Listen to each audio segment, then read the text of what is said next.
Let's start. On peut commencer. Colleagues to sit in the inside table, or the high table as we call it, so that we are all here. We just a few of us, please.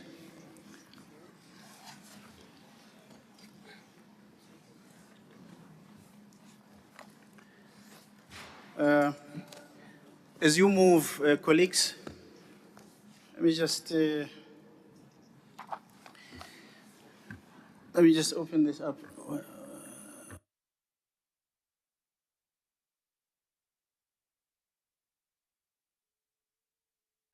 Okay, I was trying to get the mic closer to me. It's fine. So, colleagues, this is a conversation for the local DFIs in South Africa. So, if you're here and you're not for that, then I'm just informing you that's that conversation, so that you don't say, why are we talking about local DFIs here? You were looking for a broader conversation. So you are warned, colleagues. So let's open this. We face quite a complex social and economic situation here in South Africa. And I always like to contextualize that by referencing the average aggregate over the past 10, 20 years. You know, if you look at the level of investment that we have made as a nation, you'll find that we have averaged around 16% of GDP. If you look at growth itself, you find that we have averaged 1 or just sub 1%, over this decade, or let's say 2-decade period. You look at levels of unemployment, you find that we've averaged 28, 29%. We have seen levels of poverty 50% and more. Same thing with inequality, 0.60, 0.65, and so on. So the point I'm making is that there is quite a number of challenges that we're facing. And I think DFIs, ourselves as DFIs, at all levels, national, provincial, municipal, we've got quite a huge role to play. But I find that the individual interventions that we make, sometimes they're too small or they're too scattered, and therefore less impactful. So the case that we want to make here is that we should collaborate, national, provincial, local. We should collaborate, and we should share knowledge, because we have different strengths, and we should synergize and combine those strengths to achieve what we want. So what we hope to do here today is to come up with 2 or 3 concrete actions, how we can collaborate, and secondly, how we can, support the G20 on the Sherpa side, because I think if you have noticed, most of the conversations have been on the finance track side, on the sessions we've had. But for this one, we want to specifically talk to the Sherpa side, and specifically the development working group there, to see how we can support that. So there's a small program we've prepared. We're going to have the CEO of DBSA, Ms. Boitumelo Mosako. She will say a few words.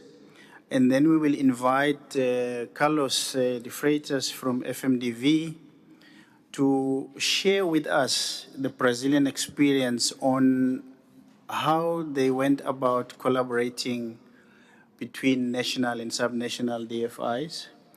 And then we're going to have the Director General of DPME, Dr. Robert Nkuna, who will then talk to us about what the development working group is about, and where are the possible areas where we can participate as DFIs. And then we can have an open discussion here. I'll use my discretion, because I invited everyone to the high table, so the people at the people at the back, I'll see whether I invite them to speak or not. And then the CEO will close. So maybe let's start with you, CEO. Okay.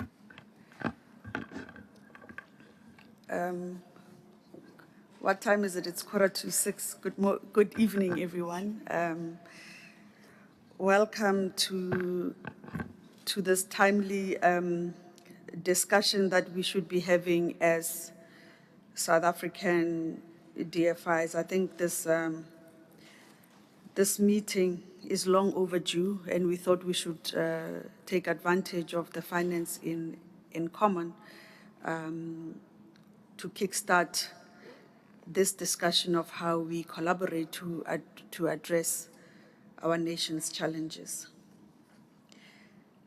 The Development Finance Institutions CEO Forum was established in October 2021, and at that time it was made up of the CEO of DBSA, IDC, National Empowerment Fund, and senior officials of the Presidential Climate Commission and the NDB.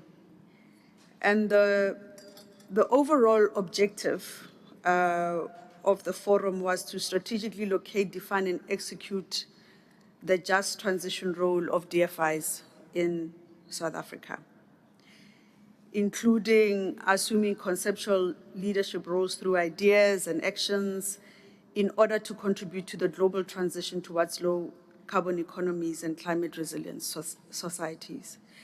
And we see in the implementation plan the allocations that have been made and responsibilities in terms of who does what according to the Just Transition Implementation Plan. Although initially attended by national, the forum was actually set up to involve all of us. But that it didn't quite evolve to do that. We were supposed to gather to provide strategic direction, to engage government at a high level to clarify national policy positions, engage in domestic and international conversations, resources and come up with task teams. Now, the approach of the CFO Forum is to really set up a work program to be implemented by the task teams, which in turn form technical work stream to work on a few carefully selected work areas. That's what we would like to achieve, and looking at reviewing and updating from time to time. We sit here today, living in the most unequal country in the world. We sit here today with an unemployment rate of about more than 30%, and a youth unemployment rate that's even higher. We sit here today with more people on the grant system than taxpaying. And it's important for us together to find ways of changing all of this. How best can we use the resources that we have? What are the strategy roadmaps and capabilities that we have? Because this discussion should go beyond climate.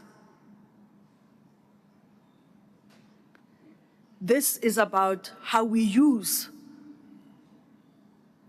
climate or climate finance, for instance, to attain the socio-economic aspirations that we have as a country.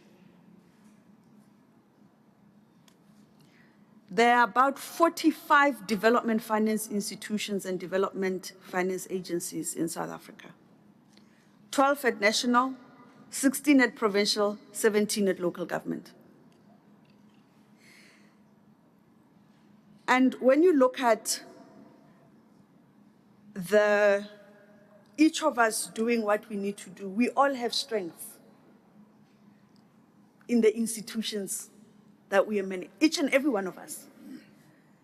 And this is about how do we leverage our strength for greater impact and for a multiplied effect. Why is it that we're not working together the way we should be working? Ladies and gentlemen, we are here to change that.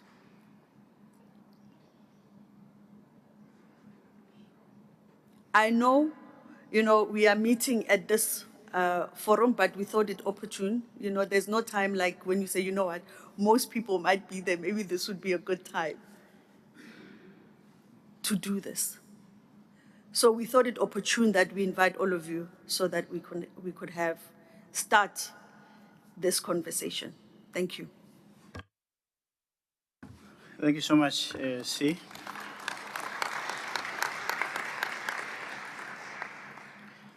Let me now invite you, Carlos, to share with us some of the experiences that you have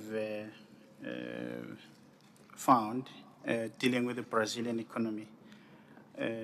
As I said, we are here from national, province, municipal, and maybe we'll pick up something from you. Thank you. I hope so. At least inspiration. Controversy, polemics, we'll see. If you can put the presentation on, perfect, thank you. Just to say that I focused because there would have been so many ways to present this and the design of this kind of collaborative platforms between national DFIs. I chose to present an example coming from Brazil. For many reasons, because it works, first one, but also because it's a little bit the same kind of country profile that we have with South Africa. So basically presenting the ABD, the association of the Brazilian Association for Development of Brazil, which composes the national development system. As an example, the kind of why is it so important to have national DFI platforms and collaborations, and maybe food for thought in the next steps that you could imagine, also to launch somehow maybe the debate between you. ABD has a mandate as an association to promote the articulation, representation, and strengthening of the DFIs in Brazil, fostering integration between national and regional institutions to drive sustainable and inclusive development. This is the mandate. And under the mandate was created this notion, this flagship banner of everyone belongs to the national development system. This is a very strong wording that you will find in the institutional documents, also in terms of interlocution between the different levels of action, national, regional, and local.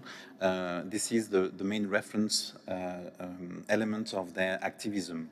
And the NDS is a network of public and private financial institutions from across Brazil that operate at regional and national levels. They have more or less 30 institutions, federal and state public development banks, development agencies, cooperative banks, as well as FINEP, which is a National Development Fund for Innovation, and SEBRAE, which was formerly a public entity dedicated to supporting SMEs. They cover a wide range of competencies, responsibilities, and have over decades of operation. So basically, the NDS works as an interconnected network of institutions capable of supporting collaborative and complementary projects, and it resonates obviously with the national policies.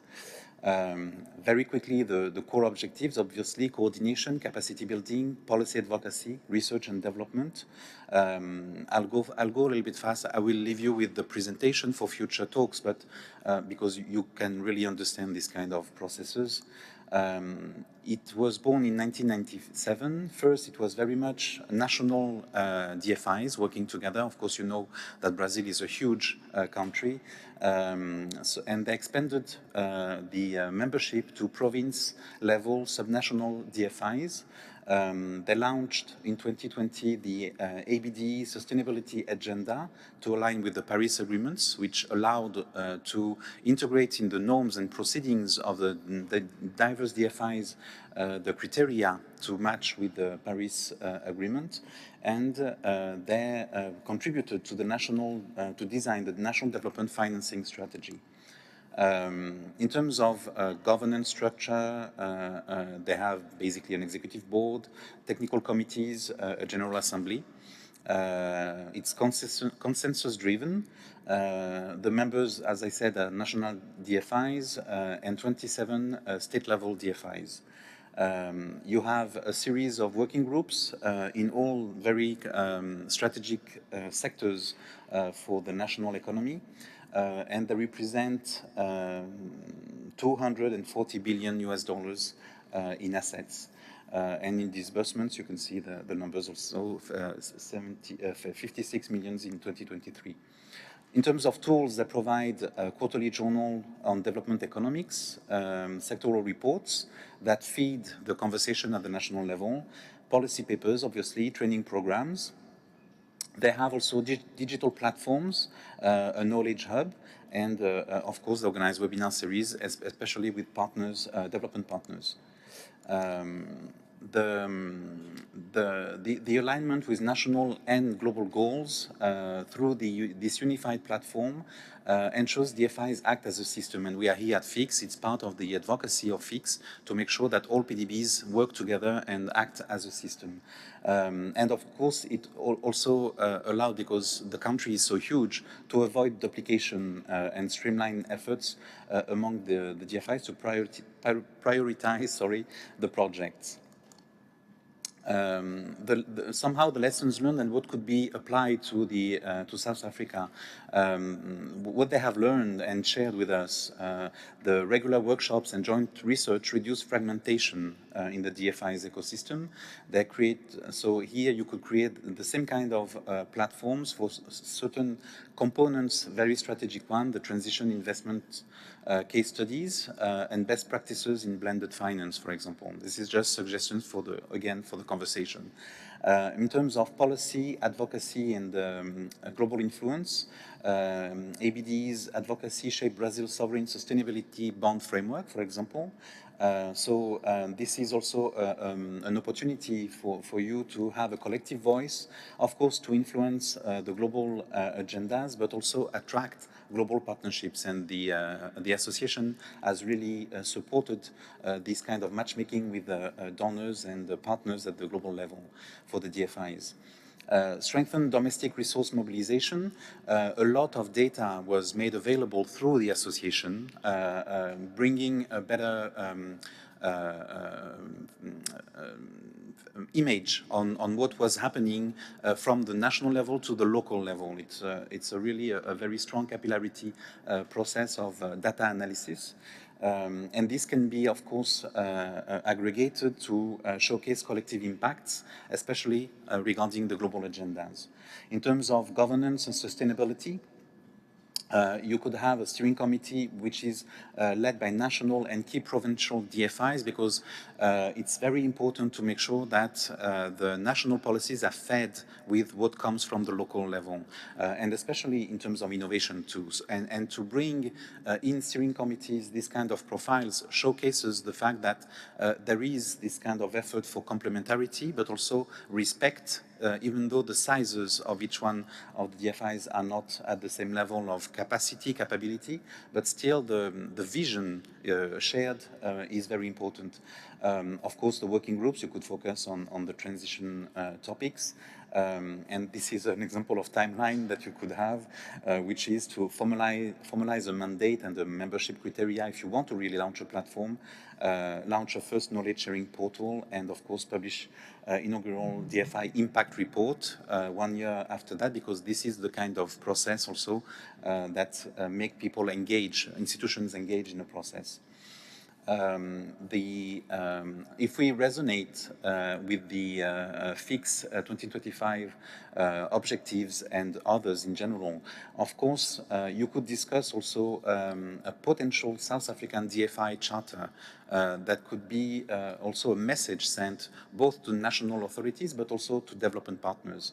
That could be one of the first deliverables of that conversation also. Of course, you have the example of ABD's success in leveraging subnational DFIs. This is really part of a system that has shown what kind of market was existing, market niches that were existing at the local level. And that's a very good example, and it worked with the commitment of all the DFIs in the association. Of course, the technical committees are very relevant. It's important to understand the profile of the diverse DFIs and to make sure that you classify them, to make sure to point to development partners where they need to go and who they need to meet if they really want to have leverage. A transition investment matrix, map DFI's capabilities for just transition needs, obviously, and a governance blueprint, define roles, for example, DBSA at the steering committee, IDC and the industrial working group, and provincial DFIs as regional hubs. This is just an example to say that if you have the profiling of them, then you can give them certain very key roles in the process of implementing the national policies. The advantages, it's basically what I said for ABDE, enhanced access to funding and partnerships, knowledge exchange and capacity building, reduced operational costs, policy influence and regulatory advocacy, improved impact measurement. I think that apart from the global visibility, which is a key component for every nation and every nation's DFIs, the bargaining power is very essential in that sense. And then for the rest, you can understand very easily that the unified voice, the kind of tools, knowledge sharing processes are very key and impactful. This is an example of category, very simple example of categorization by maturity, sectoral focus, typology of financial mechanisms, and geographic scope. This helps a lot to have this kind of mappings, especially when we are talking about these country platforms like the JETP, etc. This helps a lot in bringing the vested interest, but also the comparative advantages and beneficiaries to the table and for the conversation. Strategic complementarity at the sectoral and geographic level to just understand the competitive advantages of the DFIs. And the collaboration opportunities, to pair industrial projects with SMEs to build supply chains, this kind of basic elements, but that are reinforced within this conversation between the DFIs and the national infrastructure finance with development agencies for port upgrades, which is a very good example also of kind of leverage projects. Two kind of working groups that could be imagined here, as I said, Transition Finance Task Force and SME Support Network. And just to summarize the recommendation, a well-structured association platform, whatever the format is, can enable the DFIs to coordinate transition investments under a shared mandate, turn fragmentation into synergy, amplify the national and regional influence as a cohesive system, position South Africa as a global leader in transition finance, and deliver measurable impact aligned with the global and national commitments and goals. Basically becoming a national influencer and leaders league. And just to say that there are not so many examples of national platforms of DFIs. You have another one in Malaysia, for example, which has been very critical in designing new funding resources for national development. But I think this attempt that you are pushing for is a very good way to make sure that South Africa plays this role at the global level and national level for new development patterns also. This would allow to renovate a little bit the kind of proposals coming from the DFIs, and especially here when you see how the conversation is too often led by global DFIs, multilateral development banks, and not enough from DFIs coming from the ground, which has a very different way of designing the mechanisms, designing the partnerships, and having, of course, impact that are better measurable.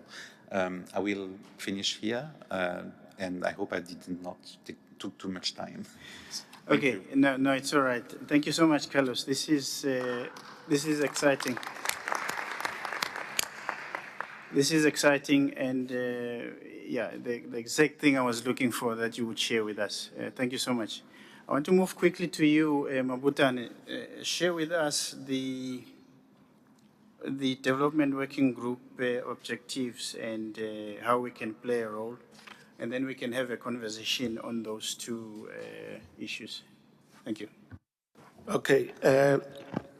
Good evening, Program Director, CEO, and other leaders, and to our friends from Brazil. Boa noite, bem-vindo a África do Sul, and muito obrigado. Now, colleagues, it is good for us to be here, coming from government. We are not a DFI in a way, but a very important government institution that you need to be aligned to if you are to do what was being said.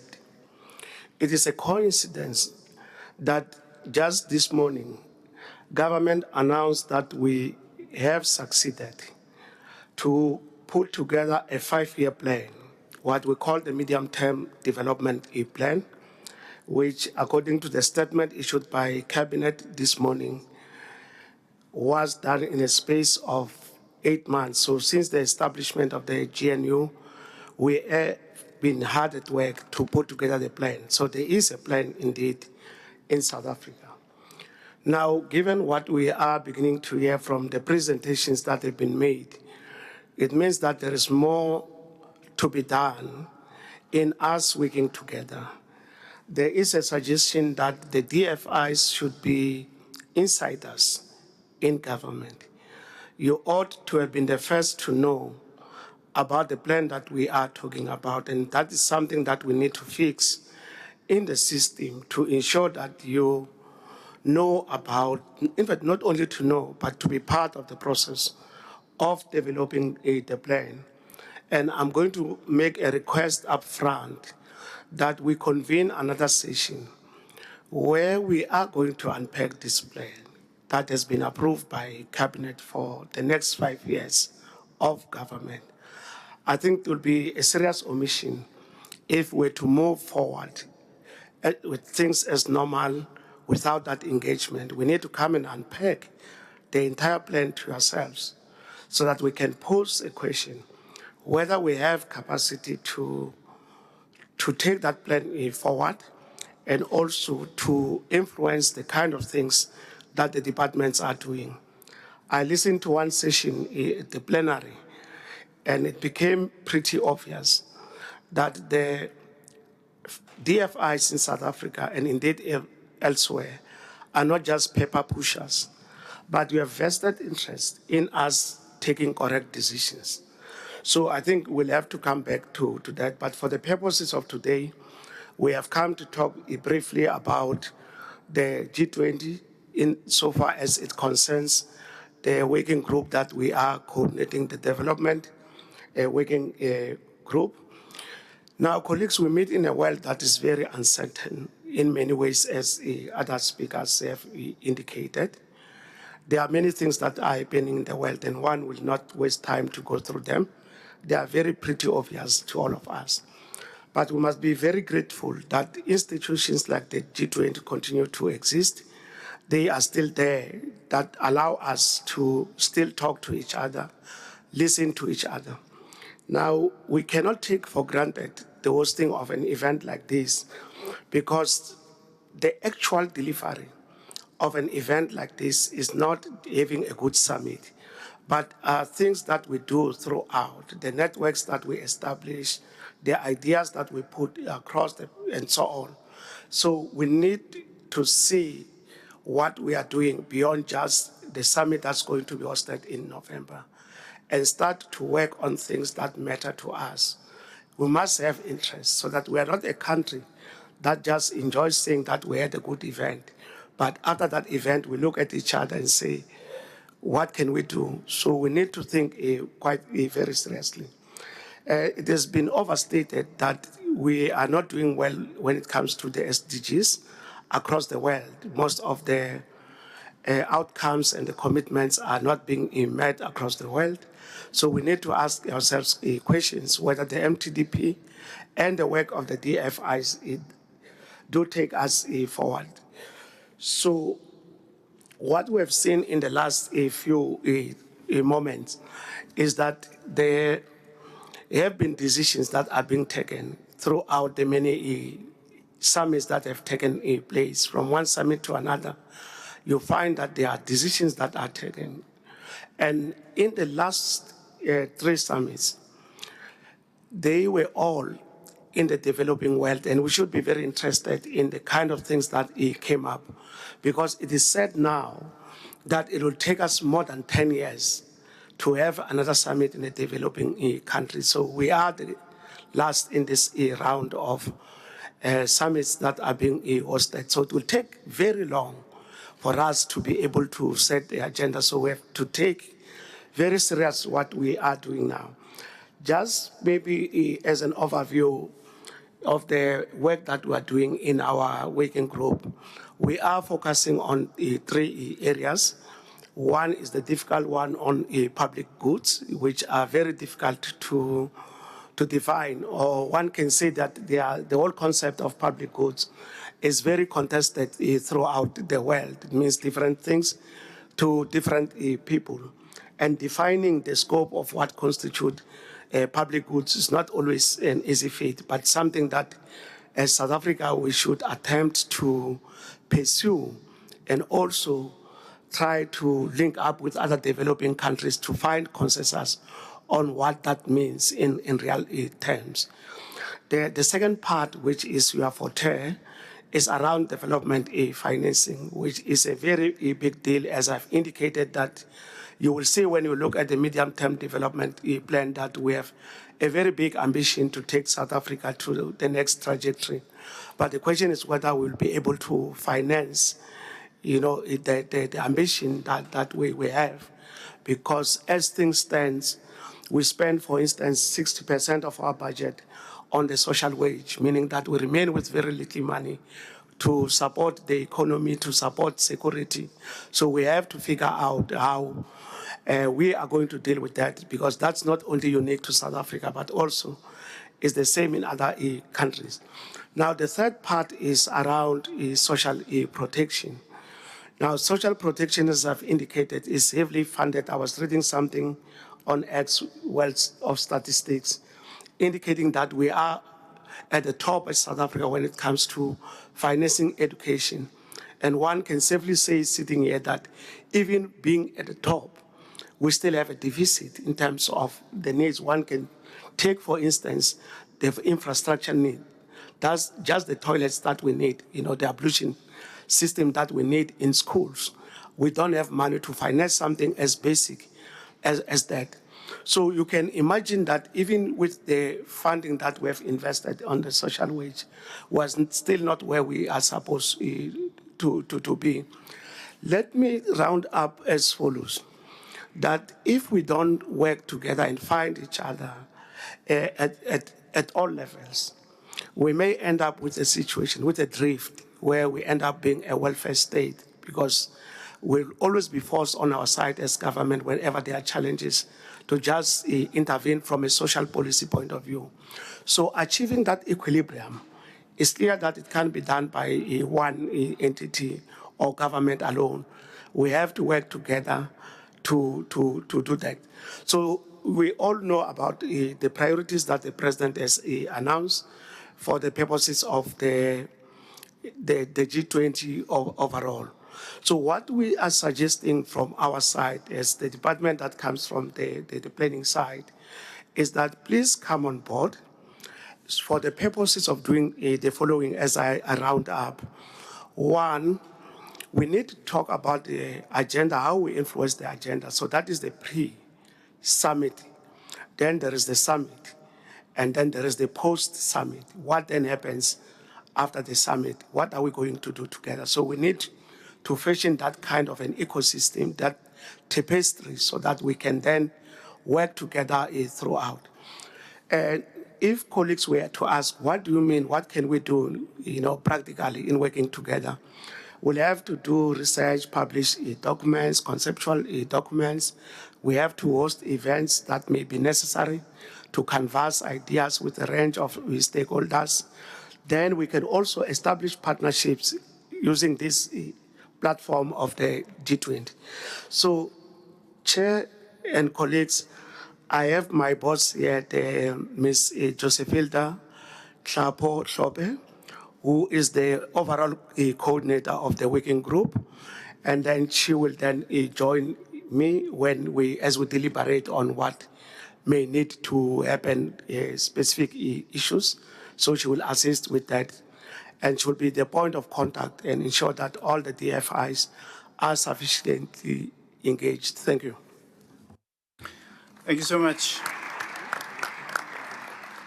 Thank you so much, Tichi. I think that's very useful so that we understand what is it that we're doing. Okay, now, can we open it up for a family conversation? Or maybe let me not use family. Can we open it up for a conversation around these issues that have been raised by Carlos and by the DG? And let's see if we can come up with very clear action points on the other side of these 45 minutes. Okay, let me see hands. If you're too far, you must use a page because I can't see that far. I've got a hand here. I've got a hand over there. I've got a hand over there. So now you will understand. I've got a hand here. Now you'll understand why I said come to the high table. Okay. I thought there should be more hands, colleagues. Okay. All right. Let's do it like that. Yes. Of course. Thank you, Program Director. My name is Posani Mngavisa from Gauteng Enterprise Propeller. Thank you for this session. And Chair, I'm tempted to say I like the caption of the theme that says practical steps and collaboration.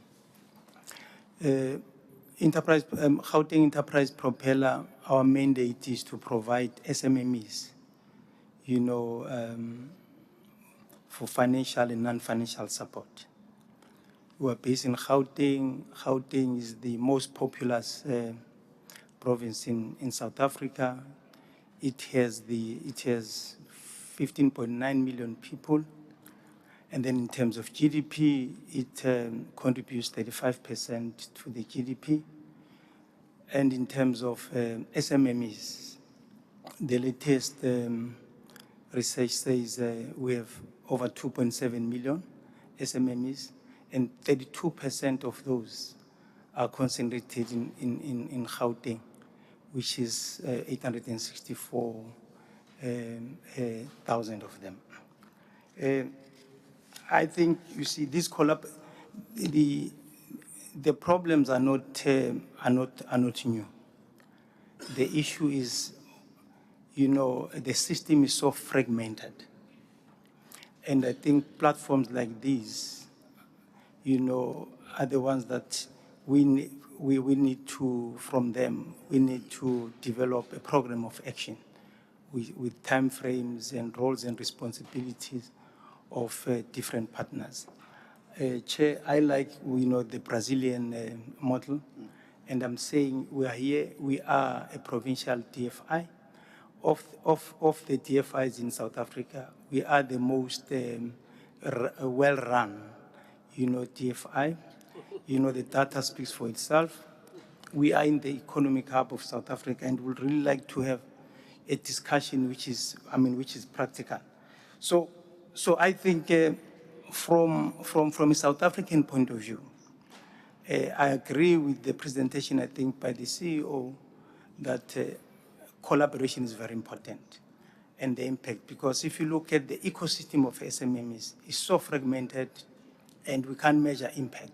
And therefore, if we were to work together, because we are a unitary state, although we've got provinces, but we will then be able to make an impact and effectiveness. Because the issue is not that we do not have, the resources.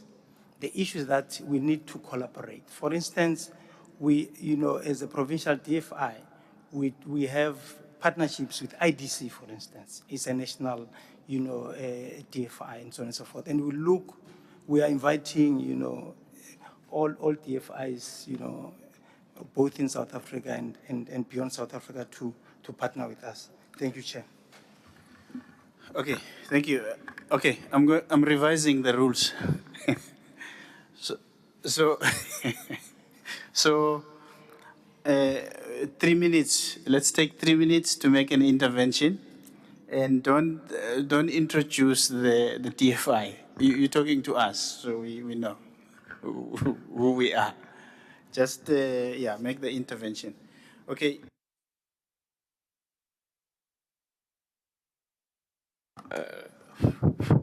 Okay, thank you so very much, Program Director and all the leaders in the House. Mine is a comment and a question, so I'll be brief. My name is Oliver Fortune Chikozori. My background is in investment banking. I don't work for any bank. I do investment facilitations. I run a company called Africa Rising TV, as well as Asania FAP Holdings. My comment is when it comes to collaborations, and I think it's been a buzzword at this forum, collaborations are great, but they can only be great when they are intentional about the objectives that we have to achieve. So we have to be intentional about what we want to achieve and as a collective address it. And then my question is, it will go to my sister, my leader, Sisi Boitumelo, and the general doctor from the DPMR, is that I think for those that have not joined the CEO's Forum on Finance, as well as the working group, I think, can we have a conversation outside the platform so we can see how we can intentionally, because we don't want this to be a talk show, we want to make commitments and be part of the action plan in order for us to achieve objectives. Thank you. Thank you. And then we're going to go to the back. I see this new 1, 2, yeah. And then 3. I'll come back to you. Let's start at the back. Thank you very much, Chair. I've moved from that. Oh, that's you. That's you. Okay, yes, that's not new. Me. Okay. Yes, I'm not new. Oh, okay. Thank you. Yes. So, Chair, my comment. I think the issue, what was presented by Brazil, is something that we need to able to champion. And then my name is Bafana Dube from the Black Business Council in the Built Environment, part of BBC. I think as Black Business Council in the country, we've made this recommendation a long time ago of the issue, the fragmentation of our DFIs. And then, Chair, I'll recommend, even though sometimes you don't like it, and then what we have proposed as BBC, to say DBSA must be able to take a lead in making sure that we coordinate these DFIs. We've made that recommendation. And then we've even set up a structure of different DFIs in South Africa. But I think the biggest mistake that we have done is that sometimes we believe as business or black business or business in South Africa, that most of the time, everything must be led by a politician. I don't have any problem with politicians and our ministers and our department. But then when it comes to DFIs, with your experience as DBSA, you must be able to take a lead. And then we'll support that kind of process so that we can able to start coordinating what needs to be done in this country in terms of priorities, in terms of projects, in terms of mobilization of funding, so that we can implement this project. But most of the times we then relegate our responsibilities as citizens in this country, whereby we want government to be everything to ourselves. And it can't be most of the time. So we must take responsibility and a leadership. Sometimes you don't negotiate to lead certain things. You just take leadership and says, for the best interest of my country, I will then lead this kind of process to make sure at the end of the day, as leaders sitting here, we leave legacy of good things that we have initiated. But if we then relegate our responsibility to government, then it becomes a problem because there are so many competing interests in terms of government, what the government needs to do. But I'm appealing, and then the CEO of DBSA is here, and then I see part of the executive of DBSA is here. So I'm making that appeal to say DBSA must be able to take leadership in terms of making sure that you coordinate these DFIs in South Africa so that we can progress as a country. Thank you, Chair. Okay, point made. Let's go to the lady.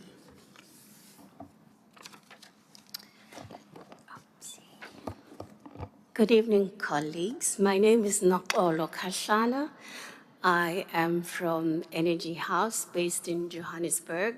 It's a sustainable community development consultancy that works with the mining sector and the renewable energy sector in developing communities.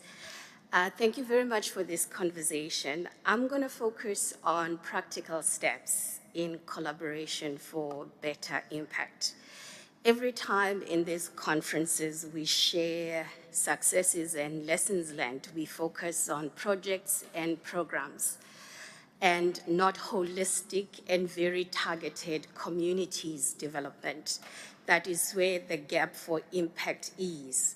So the first step in the practical steps is to finding partners that will target specific communities and not just look at education, agriculture, energy poverty, health, but come with the different expertise and say, we will partner with this community for 5 to 10 years. We will target everything according to our expertise, both from the private and the public sector. By the time we leave this community in 10 to 15 years, the money is circulating within this community and they don't need us anymore. Second step, reduce the urban bias of development and pay more attention to holistic rural development. There's opportunity there. There's land, there's water, but there's not enough leaders, entrepreneurs, and resources. So we need to deploy resources there to co-create bankable proposals with these communities and not wait for them to bring the proposals to DFIs or to private sector funding. Third practical step, question everything, especially the criteria for qualification for funding projects. If an educated person in this country with 2 master's degrees and studying for a PhD looks at an application from the IDC and from CIFA and gets overwhelmed, how much more is a farmer from rural Ngushwa in the Eastern Cape? So we need to question everything and the criteria that we use in order to fund projects. Fourth and final practical steps. Okay, let's. Oh, thank you. I think that's fine. We're not going to be able to go through all the steps. Okay, that's okay. Thank you. I think that's fine, but I think the point is made about local communities and how we deal with that. I think that's the point. Thank you very much. Let's go to the gentleman. Thank you. My name is Rian Kutsia. I'm from the Industrial Development Corporation. A very relevant discussion, and the Brazilian model, I think, is definitely something that we need to look at. The policy direction is clear, but in our corporate planning processes, we all need to submit our corporate plans in the next month. That is done in silos. So I think when the policy direction is clear and all of our boards have decided on the areas that we want to play, then we need to get together before we submit to see where are the focus areas and the priorities that we need to jointly collaborate on. I think that is one of the areas, because as soon as we have our corporate plans in place, we run with it. So that the second point I want to make is that we actually collaborate extremely good if there are bankable projects. I mean, we're collaborating on the whole REAP process. I'm sure we're going to collaborate on the grid rollout, etc. So the challenge is to get projects to bankability. And I think that's where we might have failed in project implementation or preparation and project development funding, so that we really collaborate around those. I just want to make a third point, is that we are, with increasingly debt funding that we need to raise as DFIs, we are under pressure to support our credit ratings, and we need to align ourselves so that we can raise funding in the market. So that unfortunately comes with the risk of us not doing those more than a bank activities, which unfortunately over the short term sometimes create impairments on the book. However, it can develop priorities over the long term. So definitely we're very supportive of exploring further. I want to make, we're in very tough economic conditions, and we have the ambition of industrialization and green growth. But where we find ourselves continuously is just to protect the existing industrial capacity of the country. So we're actually just protecting instead of growing. So that is the challenge that we experience almost on a weekly basis recently. Thank you. Thank you so much. Let's go to the gentleman. Good evening to everyone. My name is Nelisi Mabizela of Bantu Investments and Associates. I think the biggest problems that we are facing here in South Africa particularly is the economic segregation that we've created amongst ourselves, and the feasibility around the regulations and policies that we have and how we drive decision making. With a background of studying demographics in the township of Soweto in Gauteng, it has come into our attention, especially to many of the small businesses that I do advise, that there are many socio-economic problems that are faced by individuals. And through data, our participation rate, if I'm not mistaken, is around the figure of 60%. So I think the question that we then need to ask ourselves is that how do we create an environment that is going to be able to support these different participants, including the entrepreneurs that are going to be funded?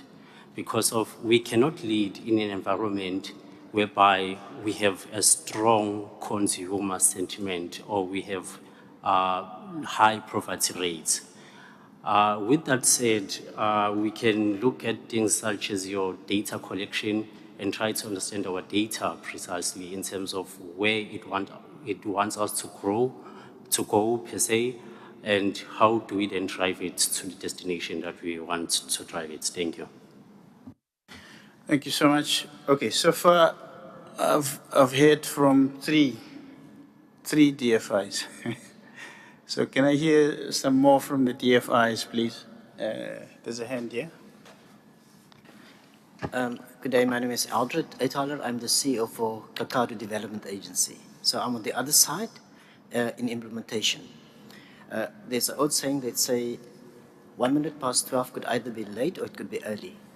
I hope this discussion is early, because I think we don't focus enough internally into the country. Because while I'm sitting at implementation, DFI sit on the funding side. We're both government, but it's a struggle at a local level to implement what government would want. So what I would want to propose is that we maybe have a in-focus session of all DFIs and all development agencies and see how we can mainstream the work of government from funding to implementation. That is the most practical of all that I can think of, because the challenges that we experience at local level is totally removed, and there's a big disparity between what should happen and what DFIs think can happen, and that conversation is needed. Thank you. And I think that's the point, right? We see different things depending on where we operate. You know, at municipal level, the DFAs there, they see all this stuff at province, at national. So if we collaborate, there's much more chance that we can address the real issues, you know. I mean, someone was talking about project preparation, and question is, why are we not originating where we know there's the gaps, you know? But yes, thank you.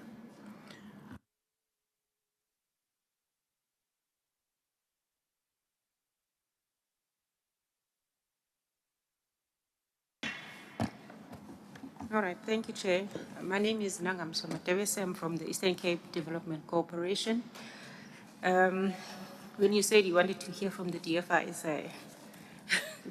And the DFAs. I made the same observation that we're actually hearing more from the non-development finance institutions. For me, one of the first observations, and particularly from the CEO's opening remarks in terms of the DFI forum, is that we're probably the only industry that does not have an industry body, an institutionalized platform that represents the players in the industry, which is the DFIs. So we can talk about a forum or technical or steering committees or technical working groups and so on, but if we're not institutionalizing ourselves, we may not be able to have the voice that we want to have in terms of policy direction and other issues that affect the development that we want to see, including the issues of credit rating and things like that, and the cost of capital and things like that. We need to formalize and institutionalize this discussion. The second part is we've seen how the Infrastructure SA model has worked in terms of consolidating and coordinating project preparation for bankable feasibility studies.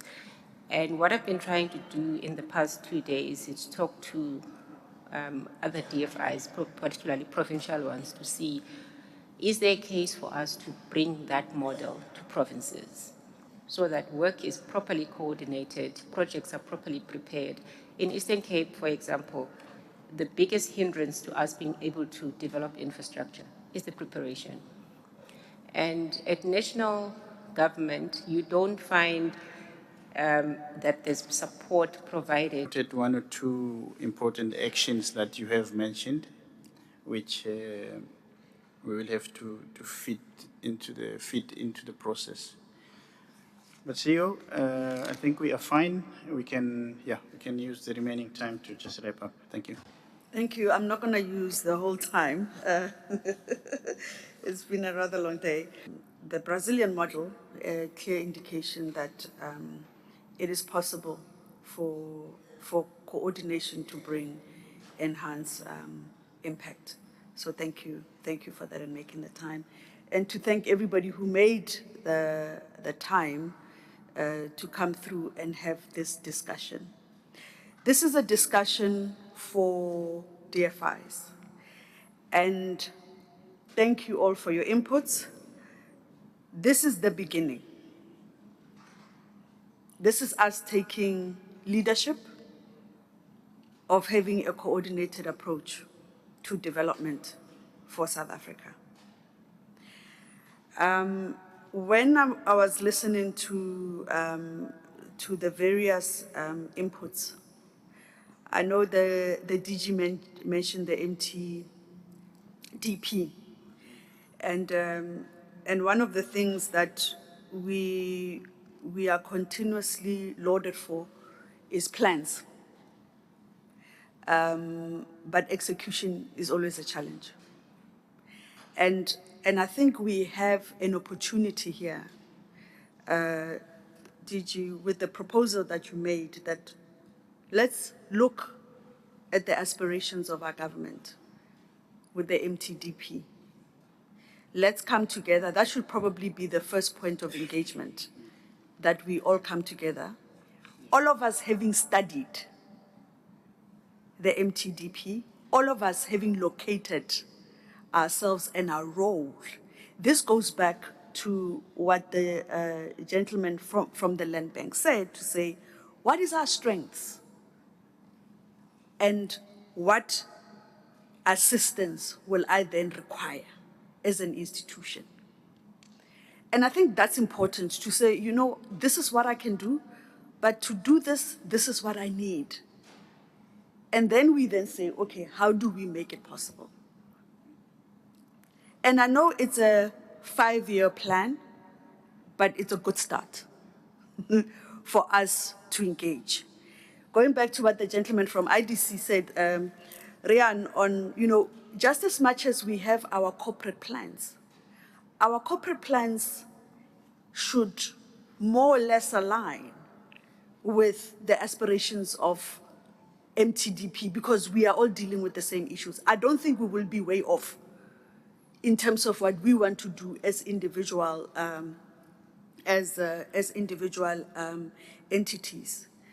So I think that is the first point. The second thing is, you know, what was raised by Nanga, which is the intention of this engagement, to then say, how do we then structure ourselves? You know, as an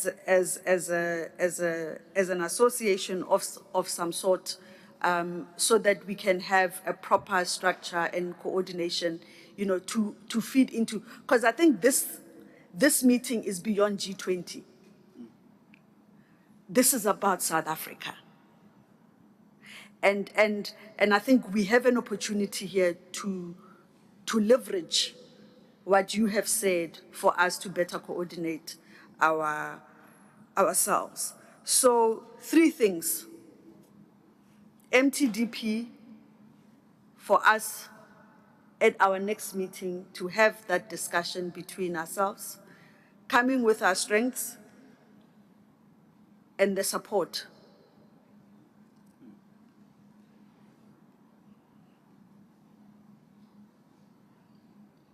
And then we will, at that engagement, we would have a recommendation on how we can then structure ourselves as development finance institutions in South Africa. I would really like us to try and have this engagement before the end of March.